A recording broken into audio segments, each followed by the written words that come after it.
વીરભદ્રમ દિશા ભગવાન भी આખા જગતના ભદ્રકાજી આખા જગતના કલ્યાણકાજી રાજ વૈભવને ત્યજી દઈ અને પરમાત્મા વન માર્ગે ચાલી નીકળ્યા હતા। 12.5 વર્ષની પરમાત્માની ગોળ સાધના હતી। 12.5 વર્ષની અંતે પરમાત્માને કૈવલ્ય જ્ઞાનની સંપ્રાપ્તિ થઈ। જગતની અંદરમાં આજે જેને કુટેની અંદર રોજે રોજ આપણને કામ લાગે એવા તત્વજ્ઞાનના 4 સિદ્ધાંતો પરમાત્મા અહિંસાના શિખર પર હતા અને આતંકવાદના જમાનાની અંદર ભગવાન સૌથી પહેલા અહિંસાનો ભગવાન કહે છે કોઈને મારવો તે પણ હિંસા છે। ભગવાન એથી આગળ વધીને કહે છે કે કોઈના જીવને દુભવવો તે પણ કોઈનો જીવ ક્યારેય પણ દુભાય એવું વર્તન અને પ્રવૃત્તિ તમે ન કરશો।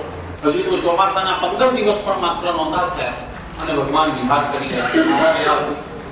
જો કુલપતિને દુઃખ પહોંચતું હતું આ ઋષિ બાળકો દુભાતા હોય તો મારે અહીંયા રહેવું ન જોઈએ।